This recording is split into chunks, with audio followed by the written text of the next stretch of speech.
Pastor Eliseo, Apocalipsis, capítulo 2, clase 40. El mensaje a Pérgamo. Pérgamo era la capital de la provincia romana de Asia, por lo que tenía una gran importancia administrativa. Algunos de sus reyes tuvieron la gran ambición de convertir Pérgamo en una ciudad de la categoría de Atenas, y en gran medida lo consiguieron. Entre sus muchos edificios destacaba su gran biblioteca, que competía en importancia con la de Alejandría. Se decía que contaba con más de 200.000 rollos de pergamino. De hecho, nuestra palabra, pergamino, proviene del nombre de esta ciudad, ya que allí se perfeccionó el proceso de preparación de las pieles de cabra y oveja para su uso en la producción de libros, lo que permitió sustituir el papiro, un material más perecedero, fabricado a partir de grandes hojas de junco que crecían en las orillas del Nilo. Otro imponente edificio era el gran altar de Zeus, erigido por Eumenes II. Tenía una superficie aproximada de 36 por 34 metros y se caracterizaba por sus enormes escalinatas, sus sólidas columnas y su friso, que representaba la lucha entre los gigantes y los dioses de la mitología griega. Pérgamo era el centro del culto al emperador y, ya en el año 29 antes de Cristo, contaba con un templo dedicado a Roma y a Augusto. En las afueras de la ciudad se encontraba un templo curativo consagrado a Asclepio, el dios de la medicina. Muchas personas acudían a este tipo de templos para ser sanadas y el de Pérgamo era especialmente famoso. Las técnicas utilizadas para sanar a los enfermos se basaban principalmente en la magia y la superstición. Es curioso que el símbolo del dios griego, Asclepio, Esculapio para los romanos, era una serpiente que perdura hasta nuestros días y se sigue usando en medicina y farmacia. Apocalipsis, capítulo 2, versículo 12. Y escribe al ángel de la iglesia en Pérgamo: el que tiene la espada aguda de 2 filos, dice esto: el que tiene la espada aguda de 2 filos. A través de Juan, el Señor Jesús se identifica ante el ángel de la iglesia de Pérgamo como el que tiene la espada aguda de 2 filos, utilizando nuevamente la misma descripción que cuando lo vio en su manifestación gloriosa. En la Escritura, cuando se habla de la espada aguda de 2 filos, se está haciendo referencia a la palabra de Dios. Hebreos, capítulo 4, versículo 12. Porque la palabra de Dios es viva y eficaz, y más cortante que toda espada de 2 filos, y penetra hasta partir el alma y el espíritu, las coyunturas y los tuétanos, y discierne los pensamientos y las intenciones del corazón. Este versículo confirma que la palabra de Dios es viva y eficaz, ya que cuando es expresada por la presencia del Espíritu Santo, tiene el poder de vivificar los espíritus. En consecuencia, es contundente, su efectividad, su resultado se debe a que es pronunciada directamente por Dios a través de varios seres a los que Dios usa como instrumentos. Es sumamente importante entender por qué dice que penetra hasta partir el alma y el espíritu, las coyunturas y los tuétanos, ya que el espíritu del hombre se encuentra dentro de los huesos de su cuerpo. Ese es el lugar donde el espíritu está guardado y protegido. Hay muchos pasajes en los que se puede comprobar esta verdad. En el libro del Génesis encontramos la primera confirmación. Génesis, capítulo 2, versículos 21 al 23. Entonces Jehová Dios hizo caer sueño profundo sobre Adán, y mientras éste dormía, tomó una de sus costillas y cerró la carne en su lugar. Y de la costilla que Jehová Dios tomó del hombre, hizo una mujer y la trajo al hombre. Dijo entonces Adán: esto es ahora hueso de mis huesos y carne de mi carne. Esta será llamada varona, porque del varón fue tomada. El espíritu humano está dentro de los huesos. En este pasaje se aprecia con mucha claridad cómo Dios hizo caer a Adán, el espíritu, en un sueño profundo para tomar una de sus costillas de su cuerpo y luego volver a cerrar la carne en su lugar. Luego dice, de uno de los huesos que Dios tomó del hombre, Adán, que representa al espíritu, hizo a la mujer, Eva, que identifica al alma, y se la trajo. Entonces, ¿de dónde sacó Dios el sustento espiritual para darle la vida a Eva? De la costilla de Adán, de uno de sus huesos, y luego la trajo delante de él. Entonces dijo Adán, esto es ahora hueso de mis huesos y carne de mi carne. Esta será llamada varona, porque del varón fue tomada. Y termina diciendo, será llamada varona, porque del varón fue tomada. Segunda de Reyes, capítulo 13, versículos 20 y 21. Y murió Eliseo, y lo sepultaron. Entrado el año, vinieron bandas armadas de moabitas a la tierra.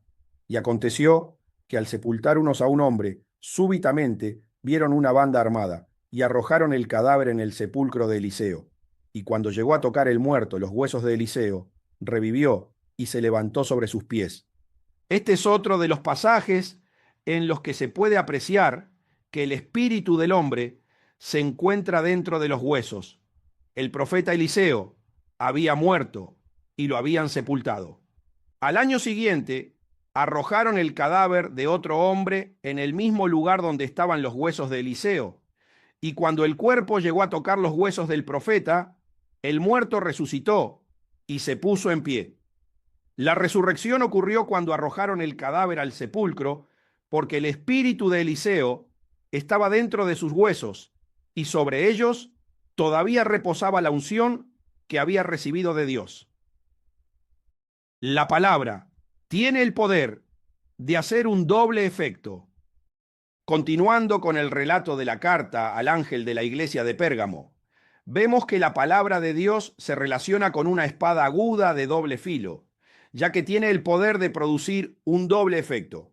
Por un lado, tiene la capacidad de restaurar la relación entre Dios y los hombres, conectarlos nuevamente con su reino y de esta manera brindarles la salvación para que después de la muerte física obtengan la vida eterna. Por otro lado, cuando se rechaza la palabra, el hombre pierde definitivamente toda posibilidad de volver a relacionarse con Dios y queda bajo condena eterna por haber negado al Señor Jesús, y por lo tanto, sus pecados no pudieron ser perdonados. La espada es una representación simbólica de la doble capacidad que tiene la palabra de Dios. Si se acepta, ocasiona la salvación y la vida eterna. Si se rechaza, provoca la perdición y la muerte que separa eternamente del Creador. Juan, capítulo 5, versículo 24.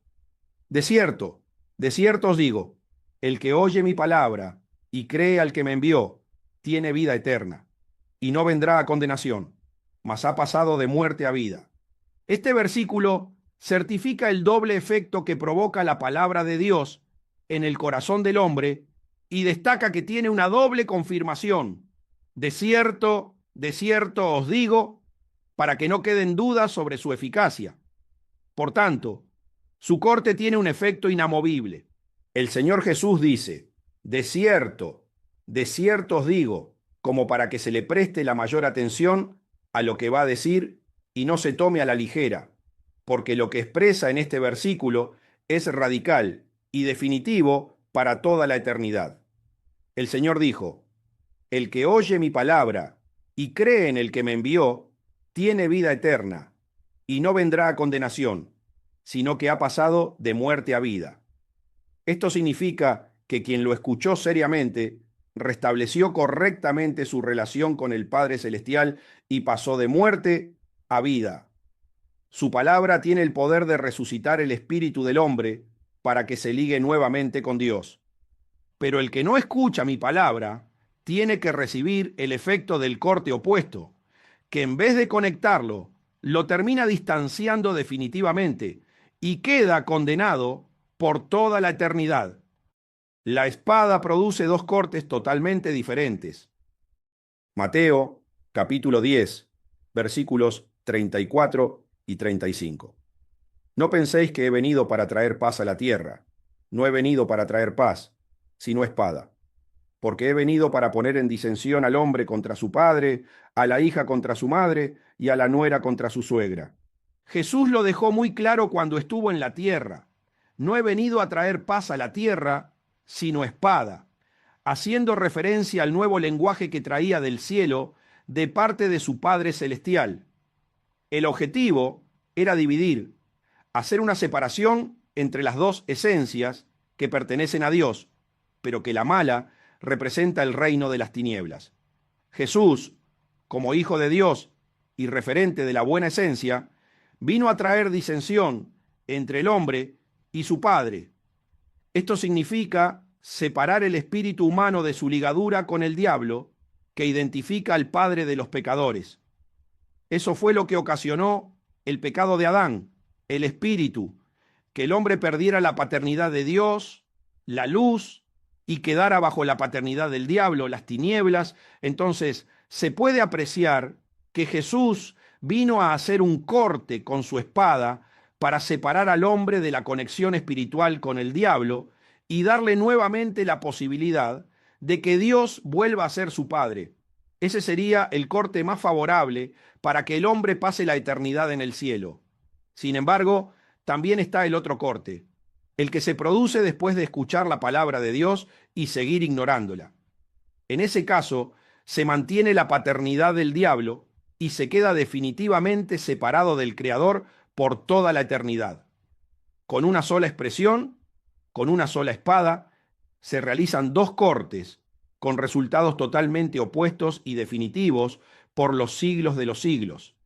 Debido a las consecuencias que esto conlleva, Jesús repite dos veces: de cierto os digo, para que los hombres entiendan la importancia de tomar en serio sus palabras.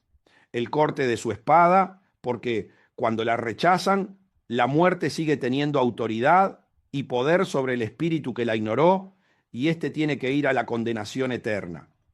La palabra de Dios tiene la capacidad de discernir y juzgar todos los pensamientos del corazón del ser humano. No hay ni uno solo que no pase por el proceso de supervisión. Con su penetración, evalúa el origen de cada pensamiento, si es fruto de una conexión celestial o de una influencia del reino de las tinieblas. Y lo mismo acontece cuando el hombre habla o actúa. La palabra revela si la reacción fue consecuencia de una programación divina o satánica.